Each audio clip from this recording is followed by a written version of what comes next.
வணக்கம். இன்று சர்க்கரை வியாதியும் இரத்த குழாய்கள் பாதிப்பும் என்ற தலைப்பில் பேச இருக்கிறேன். இரத்த குழாய்கள்னு பார்க்கும்போது உடம்புல இரத்த குழாய்கள் இல்லாத இடமே கிடையாது. எல்லா இடத்துலையும் இரத்த குழாய்கள் இருக்குது. கையில் இருக்குது, காலில் இருக்குது, மூக்கில் இருக்குது, கண்ணுக்கு வெளியெல்லாம் இருக்குது. 2 இடத்துல இரத்த ஓட்டம் இருக்கிறது இல்லை. அந்த 2 இடம் எதுன்னு கேட்டிங்கன்னா, ஒன்று கண் லெவலில் அந்த பாப்பான்னு சொல்கிறோம்ல, அந்த பகுதி கார்னியா, அந்த பகுதிக்கு உள்ள இரத்த ஓட்டம் கிடையாது. அது பக்கத்தில் உள்ள பக்கவாட்டு இரத்தத்துலேருந்து அது உறிஞ்சிக்கக்கூடிய சத்து தான் அதுக்கு போகிறது. 2வது லென்ஸு, கண்ணுக்கு உள்ளே இருக்கிற லென்ஸ்லேயும் இரத்த குழாய்கள் கிடையாது. அந்த இரத்த குழாய்கள் அங்கே இல்லாமல் இருக்கிறதுனால அந்த லென்ஸில் ஏதாவது பாதிப்பாச்சுன்னு சொன்னால் அது ஆடுறதுக்கு தழும்பாகி அதை வேறு ஒன்றுமே செய்ய முடியாது. அதனால் அந்த லென்ஸை எடுத்து தான் ஆகணும். எக்ஸ்ட்ரா ஆக்குலர் லென்ஸ்ன்னு சொல்கிறது, இன்ட்ரா ஆக்குலர் லென்ஸ்ன்னு சொல்கிறது.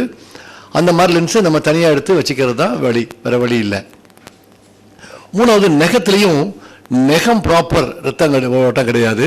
ஆனால் நெகம் எதில் உட்கார்ந்துருக்குன்னா இரத்த குழாயாக இருக்கக்கூடிய ஒரு பகுதியில் நெகம் உட்கார்ந்துருக்கு. அதனால் பக்கத்துலேருந்து அதை எடுத்துக்கும். நெகத்துக்காக உள்ள இரத்த ஓட்டம் கிடையாது. பல்லு முதற்கொண்டு பல்லுக்கு ஒரு இரத்த குழாய் உண்டு. அந்த பல்லு இரத்த குழாய்லேருந்து பல்லு இரத்த சத்து எடுத்துக்கும். ஸோ இந்த மாதிரி உடம்பில் எல்லா பகுதியிலையும் இரத்த ஓட்டம் கட்டாயமாக இருந்தே தீரும். சில பகுதிகளுக்கும் மட்டும்தான் இரத்த ஓட்டம் இருக்காது. ஸோ இப்படி இருக்க சர்க்கரை வியாதின்ற வியாதி என்ன மாதிரி வியாதி நம்ம சொல்லியிருக்கிறோம்? It's a metabolic and vascular டிசீஸ்ன்னு சொல்லியிருக்கிறோம். வாஸ்குலர் டிசீஸ்னால் இந்த இரத்த குழாய்களை பாதிக்கக்கூடிய ஒரு டிசீஸ். இரத்த குழாய்களை பாதிக்க ஆரம்பிக்கும் போது அது என்ன மாதிரி பாதிக்குது, என்னென்ன விளைவுகள் வருது என்னன்றதை இன்றைக்கி பார்க்க போகிறோம். இதுக்கு முன்னால் இரத்த குழாய்களை பாதிக்கிறது சர்க்கரை வியாதி மட்டும்தானா அப்படின்னு ஒரு கேள்வி கேட்டிங்கன்னா இல்லை. நிறைய வியாதிகள் இரத்த குழாய்களை பாதிக்கலாம். அந்த மாதிரி பாதிக்கும் போது அந்தந்த வியாதிகளுக்கு ஏற்ற மாதிரி இரத்த குழாயோட அமைப்பும் அதோட வேலை செய்யும் தன்மையும் மாறக்கூடிய வாய்ப்பு இருக்குது. ஆனால் நம்ம இன்றைக்கி பேச போகிறது மெயினாக இரத்த குழாயும் சர்க்கரை வியாதியும் பற்றி தான். ஸோ இரத்த குழாய்ங்கிறதோட வேலை செய்யும் ஃபங்க்ஷன் என்ன அப்படின்னு பார்த்தீங்கன்னா, 2 வகையான இரத்த குழாய் மெயினாக இருக்குது. ஒன்று நல்ல இரத்த குழாய், ஒன்று கெட்ட இரத்த குழாய்.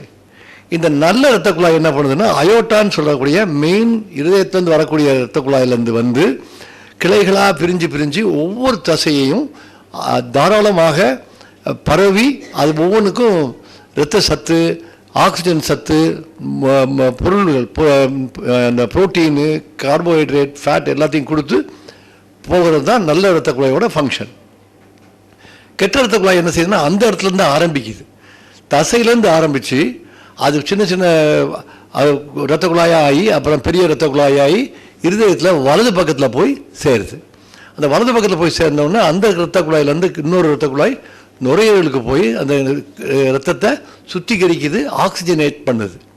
அதுக்கு பிறகு அந்த இரத்த குழாய் திருப்பி இங்கே இருதயத்துக்கே வந்து நல்ல இரத்தமாகி நம்ம உடம்புல போய்கிட்டே இருக்கு. ஸோ இந்த இரத்த ஓட்டம் இல்லாமல் இருந்தால் நமக்கு நச்சு பொருள்கள்லாம் அங்கங்கே தேங்கி போயிடும். தசைக்கு வேண்டிய புரத சத்து, கார்போஹைட்ரேட் சத்து, மாவு சத்து, கொழுப்பு சத்து, ஆக்சிஜன் எதுவுமே இல்லாமல் போனாலும் எல்லா தசையும் செத்து போயிடும். அதுதான் நீங்கள் பார்த்தீங்கன்னா இரத்த குழாயில் பாதிக்க மாற்றோன்னே அந்த கால் விரல்கள்லாம் பார்த்தீங்கன்னா அப்படியே கருவாடு மாதிரி ஆயிடும். அதுக்கு பேர் தான் கேங்க்ரீன். ஏன் அது வருது? அந்த இரத்த குழாய் இல்லாதனால இந்த சதை அப்படியே செத்து போகுது, அழுகி போகுது. ஸோ இதுதான் சர்க்கரை வியாதியில் இருக்கக்கூடிய விஷயம். இரத்த குழாயோட வேலை செய்கிற முக்கியமான அம்சம் இதுதான். இந்த இரத்த குழாய் இருதயத்துலேருந்து ஆரம்பிக்கும் போது அது இருதயத்துலேருந்து ஆரம்பித்து ஓரளவுக்கு பெரிய இரத்த குழாய். இந்த கையில் பார்த்தீங்கன்னா இந்த இடத்துல இரத்த குழாய், நாடி துடிப்பு படிச்சிருப்பீங்க. இந்த இடத்துல பார்த்தீங்கன்னா இரத்த குழாய் தெரியும். ஆனால் இதுக்கு மேலே இரத்த குழாய் நமக்கு தெரியக்கூடிய வாய்ப்புகள் இல்லை. அதுக்கு சில மெஷின் வச்சு பார்த்தா, அந்த பல்ஸ் ஆக்சிமீட்டர்னு வச்சு பார்த்தா, அது மாதிரி வச்சு பார்த்தோம்னா கண்டுபிடிக்க முடியும். ஆனால் இதுக்கெல்லாம் மேலே அந்த தசையில் போய் செய்யணும்ல. அதான் நீங்கள் பார்த்தீங்கன்னா பெரிய பைப் லைனில் கார்பரேஷன்லேருந்து தண்ணி வருது. அந்த தண்ணியில் நம்ம குடிக்க முடியுமா? குடிக்க முடியாது. அது நம்ம வீட்டுக்குள்ளே டேங்க்குக்கு வரணும். அந்த டேங்க்லேருந்து நமக்கு சின்ன பைப் வரணும். அந்த பைப்லேருந்து தான் நம்ம குடிக்க முடியும். அந்த மாதிரி சின்ன சின்ன இரத்த குழாய்கள் ஆகிறதுக்கு பேர் கேபிலரி.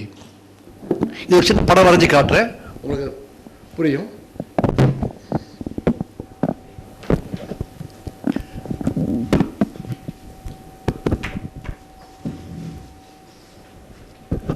இது இருதயம்னு வச்சுக்கோங்க.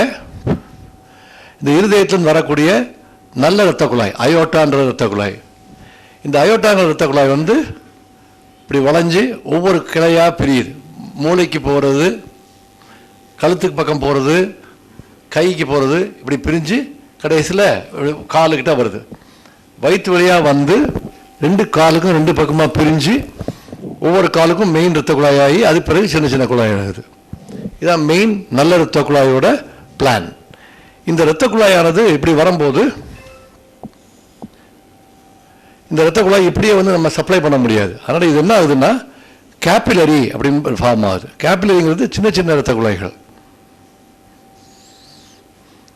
இந்த சின்ன சின்ன இரத்த குழாயாக பிரிஞ்சு வரும்போது அதோட அமைப்பே மாற்றம் இருக்குது. அது பின்னால் சொல்கிறேன். இந்த மாதிரி ஆனதுக்கு பிறகு இங்கேருந்து சேரக்கூடியது திருப்பி சேருது. எல்லாம் சேர்ந்து இந்த படத்தை மறந்துடுங்க.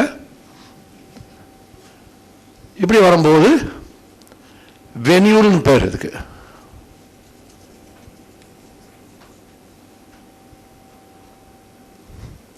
இந்த வெனியூலுங்கிறது வந்து கெட்ட இரத்த குழாயோட ஆரம்பம்.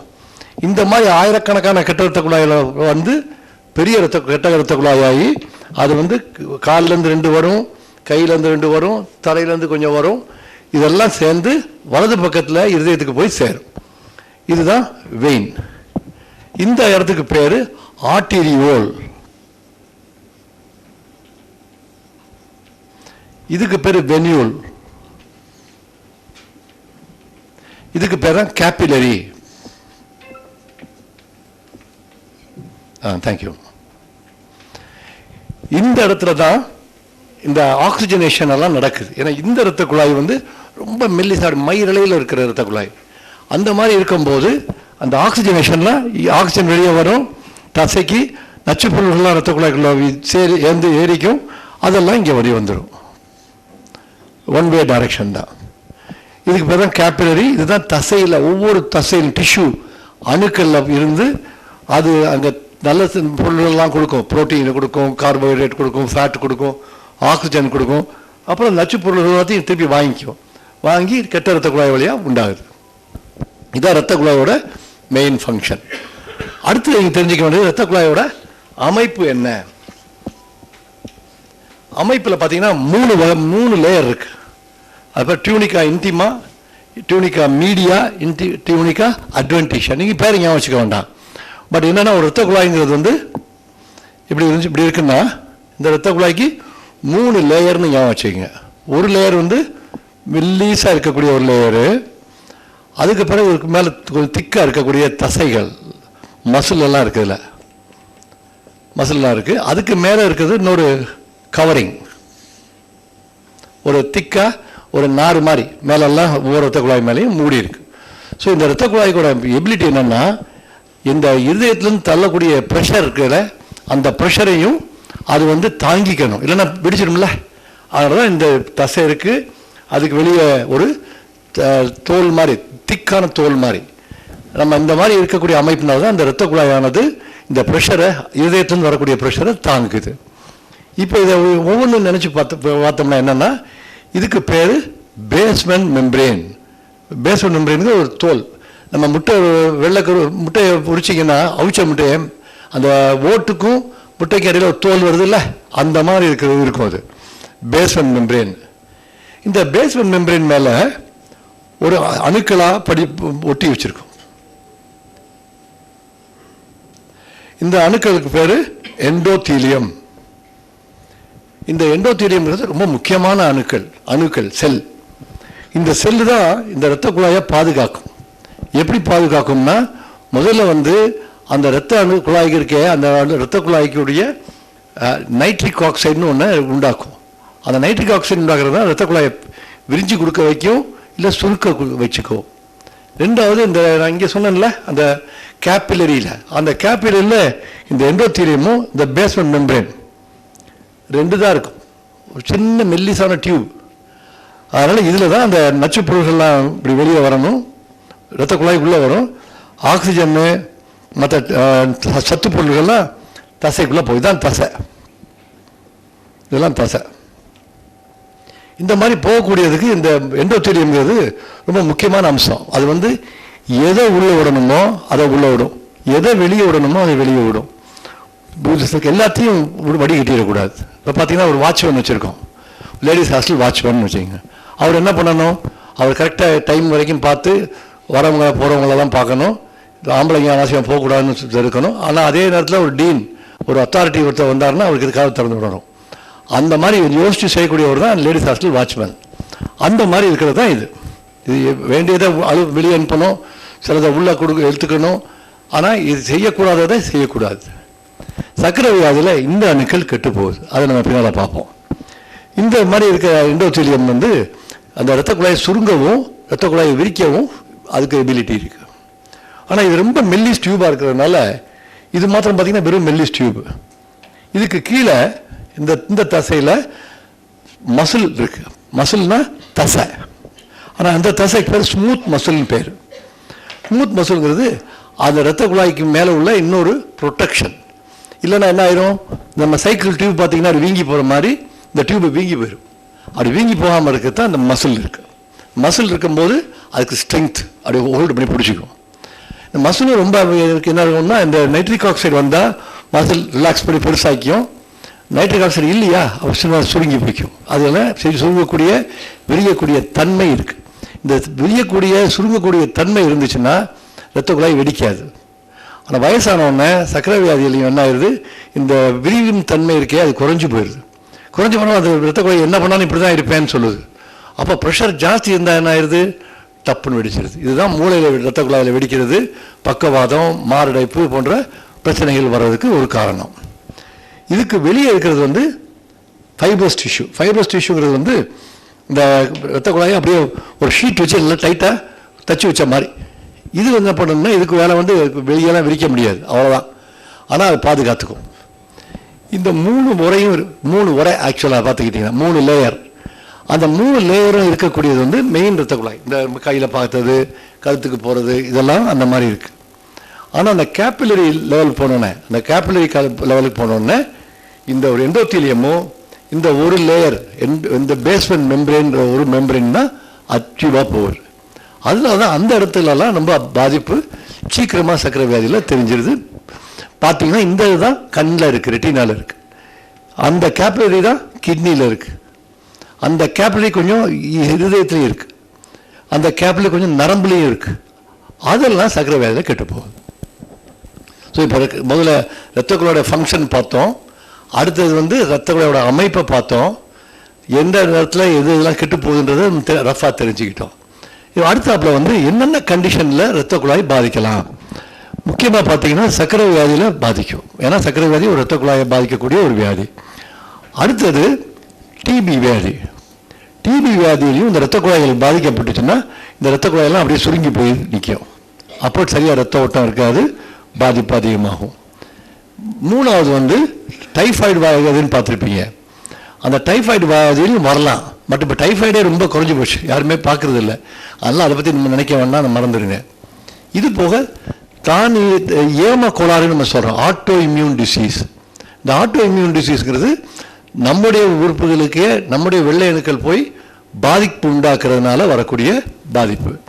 அந்த மாதிரி வரக்கூடியது இரத்த குழாயையும் பாதிக்கும்.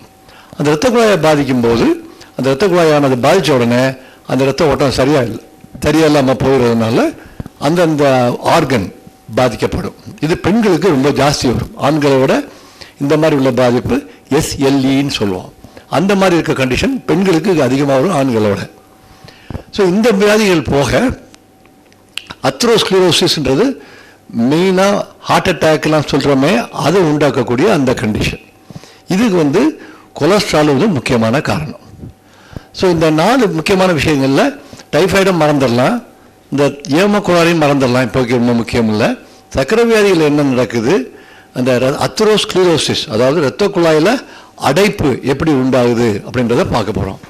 இரத்த குழாயில் அடைப்புங்கிறது எல்லாருக்கும் வரும். பிறந்த ஒவ்வொரு குழந்தையிலேருந்து எல்லாருக்கும் இருக்கும். ஆனால் சர்க்கரை வியாதியில் ஒரு வித்தியாசம் என்னென்னா, அது சின்ன வயசுலேயே வரும். மற்றவங்களுக்கு 60 வயசில் வந்துச்சுன்னா சர்க்கரை வியாதியில் உள்ளவங்களுக்கு 40 வயசுலேயே வந்துடும். ரெண்டாவது, சர்க்கரை வியாதி உள்ள ஆளுக்கு நிறைய இரத்த குழாய் பூரா பாதிப்பு வரும். ஆனால் சர்க்கரை வியாதி அல்லாதவங்களுக்கு ஆங்காங்கே கொஞ்சம் கொஞ்சம் பாதிப்புகள் வரலாம். இந்த மாதிரி வர்றதுனால அதில் ஒரு ஆப்ரேஷன் பண்ணக்கூடிய வாய்ப்புகள் சர்க்கரை வியாதி அல்லாதவங்களுக்கு அதிகமாக இருக்கும். ஸோ நம்ம அடுத்தது பார்க்க போகிறது என்னென்னா, சர்க்கரை வியாதியில் இந்த இரத்த குழாய்கள் எப்படி பாதிப்பு உண்டாகுது, அதனால சர்க்கரையோட பின் விளைவுகள் காம்ப்ளிகேஷன் என்ன வருதுன்றதை பார்க்க போகிறோம். முதல்ல எடுத்து பார்த்தீங்கன்னா மைக்ரோவாஸ்குலர் காம்ப்ளிகேஷன் சொல்கிறோம். அந்த மைக்ரோவாஸ்குலர் காம்ப்ளிகேஷன் சர்க்கரை வியாதியில் இருக்குதுன்னா என்ன அர்த்தம்? அந்த கேபிலரி காட்டினே இரத்த குழாயோட கடைசி பகுதி, கெட்ட இரத்த குழாயோட ஆரம்ப பகுதி, அந்த இடத்துல தான் வரக்கூடியதான் மைக்ரோவாஸ்குலர் காம்ப்ளிகேஷன். இந்த மைக்ரோவாஸ்குலர் காம்ப்ளிகேஷன்ன்றது என்னன்னா, இந்த கேபிலரி கண்ணில் இருக்கும்போது என்ன நடக்குது, கிட்னியில் இருக்கும்போது என்ன நடக்குதுங்கிறத நான் உங்களுக்கு சொல்ல போகிறேன். கண்ணில் இருக்க கண்ணில் இருக்க கேபிலரி பாதிப்பில் என்ன ஆயிடுது, இந்த பேஸ்மெண்ட் மெம்பரேனுக்கும் மேலே எண்டோத்தீலியம்னு சொல்லியிருந்தேனே, அது மாதிரி வெளியே மசில் இல்லைன்னு சொன்னேன். அந்த மசில் இல்லாமல் இருக்கிறதுனால தின் டியூபாக தான் இருக்குது. ஆனால் அதுக்கு மேலே பெரிசைட்டுன்னு ஒரு அணுக்கள் இருக்குது.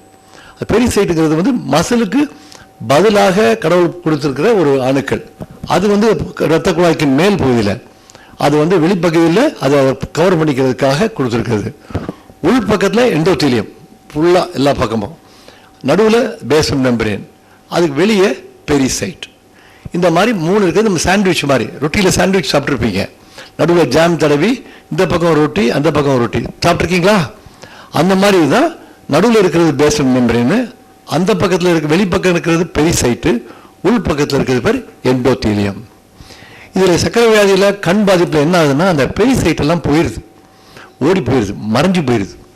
அதனால அந்த டியூப் வந்து இன்னமும் பாதிப்பு ஜாஸ்தி இருக்குது. என்ன, அந்த வெறும் டியூப் மாத்திரம்தான் இருக்குது, அதுக்கு தசையும் இல்லை. இந்த பெரிசைட் வச்சு அதை காப்பாற்றிட்டு வந்தோம், அந்த பெரிசைட்டும் இல்லை. அப்படி இருக்கிறதுனால அந்த பெரிசைட் இல்லாதனால அந்த டியூப் வந்து மெல்லீஸாக இருக்குதா, அது வந்து ஒரு நேரத்தில் லீக் ஆகுது. அந்த லீக் ஆகிறதுக்கு அந்த பேஸ்மெண்ட் மெம்பரேன் இருக்கு, அது வந்து கொஞ்சம் கொஞ்சமாக ஓட்டை விழுந்து போகுது.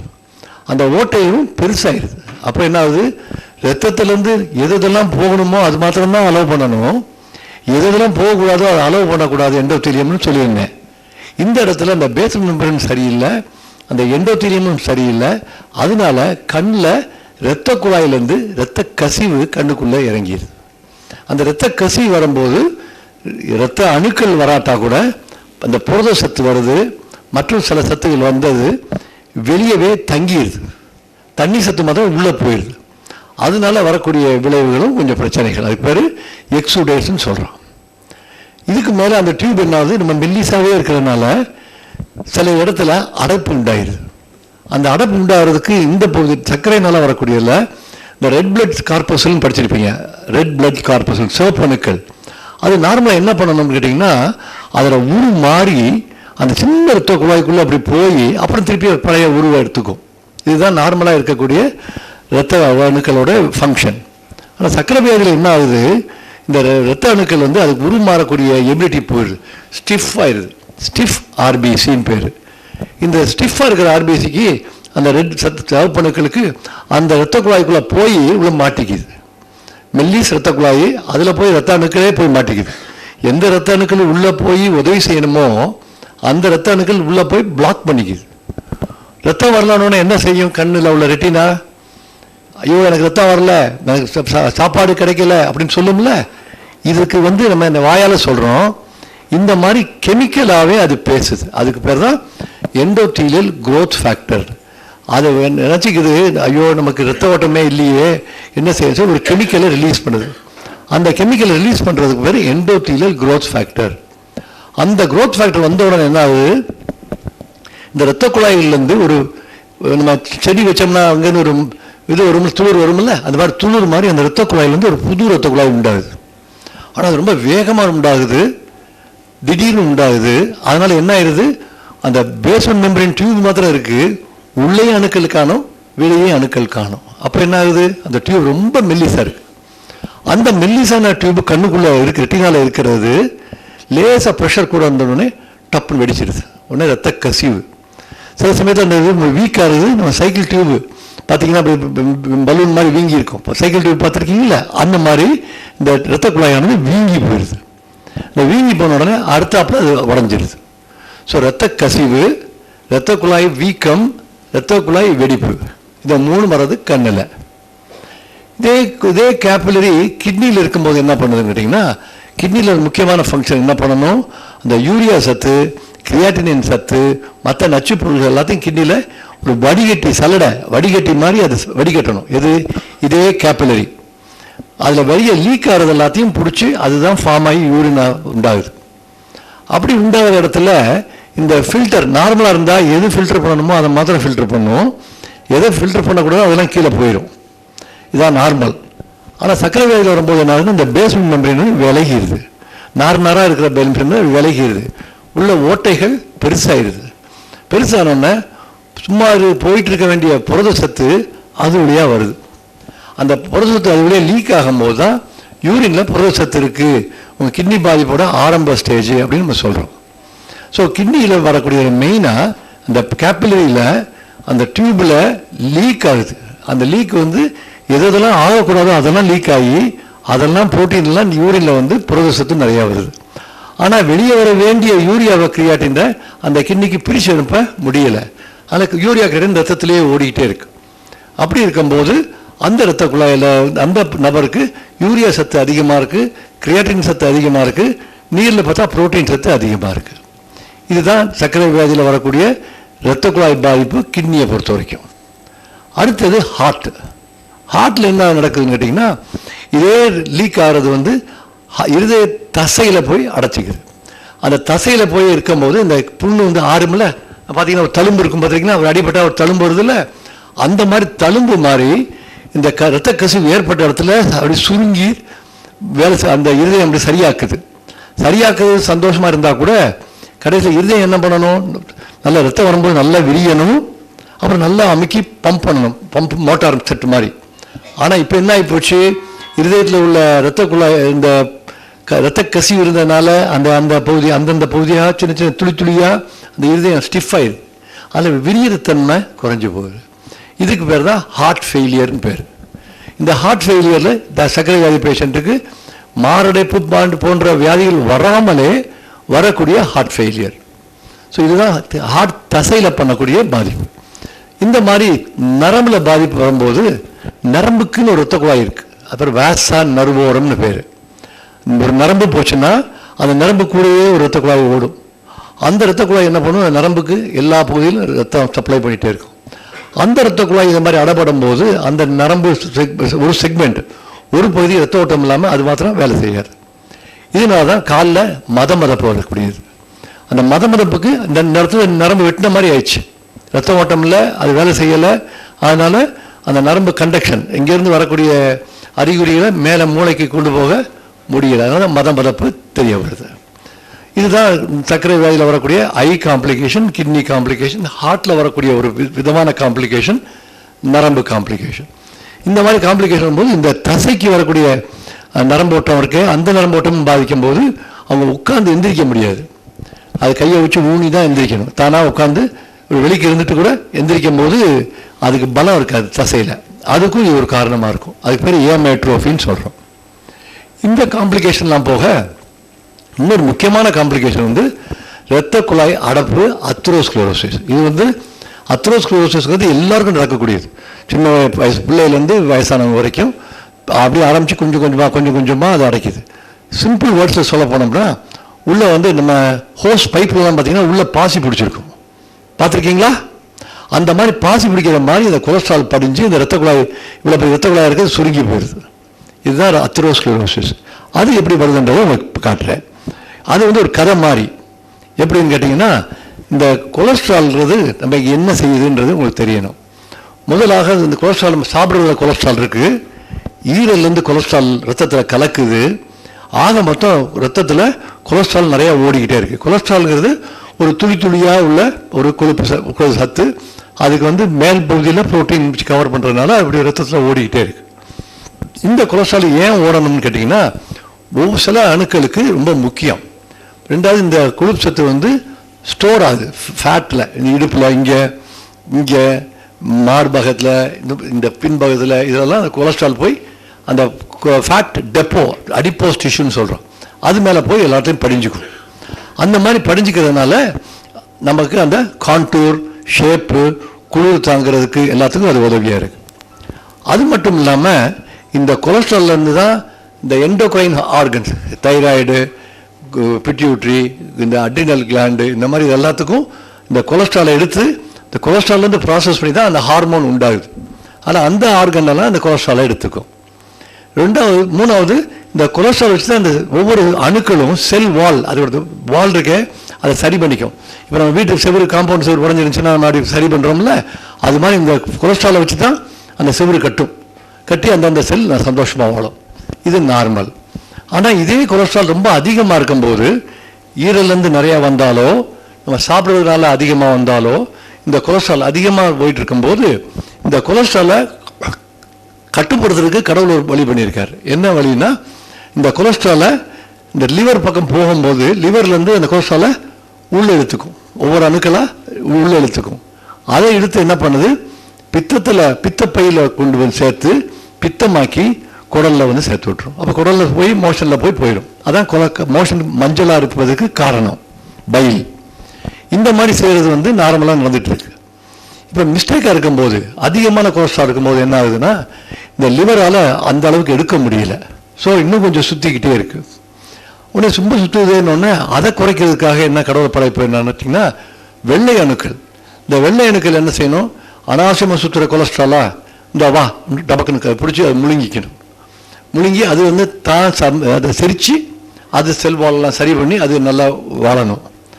ஆனால் ரொம்ப கொலஸ்ட்ராலாக இருக்குது. அப்போ என்னாவது, ஒரு வெள்ளை அணுக்கள் போய் ஒரு கொலஸ்ட்ரால் எடுக்குது, சந்தோஷம் சாப்பிடுது. ரெண்டாவது கொலஸ்ட்ரால் எடுக்குது, சாப்பிடுது. அதுக்கு மேலே 3, 4, 5 வந்தோடனே அந்த கொலஸ்ட்ரால் வந்து அந்த செல் நிறைய கொலஸ்ட்ராலாக சேர்ந்தோடனே அந்த செல்லு வேலை செய்ய முடியாமல் அப்படியே மதத்து போயிடுது. நீங்கள் உண்ட மயக்கம் தொண்டருக்கு உண்டு கேள்விப்பட்டிருக்கீங்களா? அது மாதிரி அந்த வெள்ளை அணுக்கள் என்ன பண்ணுது, பேசாமல் சாப்பிட்ட உடனே நிறைய சாப்பிட்டோன்னு அதுக்கு என்ன செய்யன்னு தெரியல. உடனே அப்படியே இரத்த குழாயோட ஓரத்துக்கு போகுது. அந்த ஓரத்துக்கு போகும்போது இந்த இடத்துல ஒரு சின்ன கேப் இருக்கு. இதுதான் அந்த பேஸ்மெண்ட் மெம்பரேனு, இது இந்த எண்டோத்தீலியம். இப்படி சந்தோஷமா இருக்க வேண்டிய இடத்துல இந்த எண்டோத்தீலியத்துக்கும் இந்த பேஸ்மெண்ட் மெம்பரேனுக்கும் இடையில ஒரு சின்ன வெடிப்பு மாதிரி உண்டாக்கி தோண்டிட்டு அடியில் போயிடுது. இந்த இடத்துல போய் இந்த வெள்ளை அணுக்கள் சேர ஆரம்பிக்குது. சேர ஒரு வெள்ளை அணுக்கள் போனோடனே அடுத்த வெள்ளை அணுக்கள், இப்படி நிறைய அணுக்கள் போய் இந்த பகுதியை நிறைய சேர ஆரம்பிச்சோடனே இந்த எண்டோத்தீலியமும் இந்த இதுவுமே இப்படி சரியாகிடுது. இப்போ இது பூரா கொலஸ்ட்ரால். எதில் உள்ள கொலஸ்ட்ரால், வெள்ளை அணுக்களில் உள்ள கொலஸ்ட்ராலோட சேர்ந்துருக்கு. இப்படி சேர்ந்த உடனே அந்த வெள்ளை அணுக்களை செத்து போயிடுது. உடனே அந்த கொலஸ்ட்ரால் பூரா கொலன்னு நம்ம நெய் மாதிரி இருக்குன்னு வச்சிங்களேன், இந்த இடத்துல நெய் மாதிரி சேர்ந்து வைக்குது. இது வந்து ஆக்சுவலாக என்னது, ஒரு இரத்த குழாயோட ஒரு நீளமாக போட்ட படம். ஸோ இது இப்படி சுற்றி வந்துச்சுன்னா இந்த இதுக்குள்ளே போகிற எண்டோத்தீலியம் இருக்கு.